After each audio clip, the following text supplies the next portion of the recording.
Hi guys, good evening. So ayun, pauwi na kami ni Mrs. Galing work, sinundo ko siya.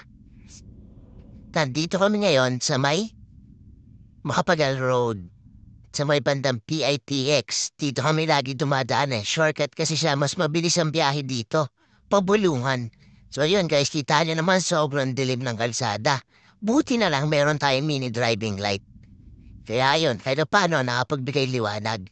Tapos, ayun, biglang may pulis na dumaan sa gilid namin. Hindi ko alam kung anong meron. So, yun, bandang unahan, meron palang may naaksidente na motor sa unahan namin. Kaya pala merong pulis na nagmamadali para i-assist yung naaksidenteng motor. So, yun guys, dito banda sa may tapat ng PATX may nakahigang motor na aksidente. Ewan ko kung baka nagkabanggaan silang dalawa guys. Ayan guys, ang makikita nyo sa video ay no, nakahiga na yung motor. Ayun yung tao, nakahiga rin. Si Kuyang Angkas pa nakahiga. Tapos dito sa bandang unahan, sa may police, mobile, ayan. Meron ding nakahigang motor. Baka nagkasalpukan silang dalawa guys. So ayun guys, isang paalala lang, lalo na tayo pauwi na. Hindi natin kailangan magmadali. Huwag tayong magmadali dahil lagi nating isipin na may naghihintay sa ating pag-uwi. Kaya yun, ingat-ingat tayo lagi sa ating pagmamaneho.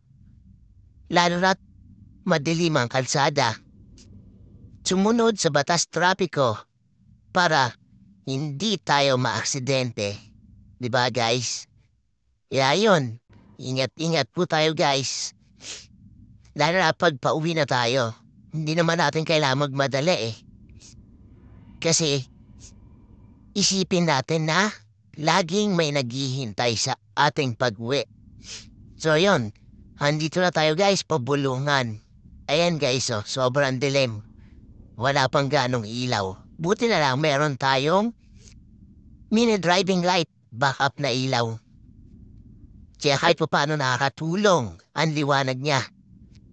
Pinatay ko, medyo madilim. Ayun, binuksan ko. O, di ba ang liwanag, guys? Promote ko pala yung driving light ko.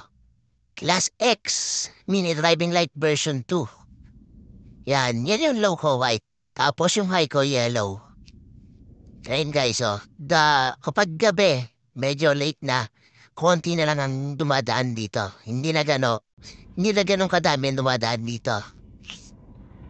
Yun lang guys. Ayun, nagpatay pala ako ng ilaw kasi may kasalubong ako para hindi naman nakakasilaw. So yun lang guys. Thanks for watching. Ride safe. Stay safe. Laging tatandaan, magmamadali dahil may naghihintay sa ating pag-uwi. Bye! Thank you!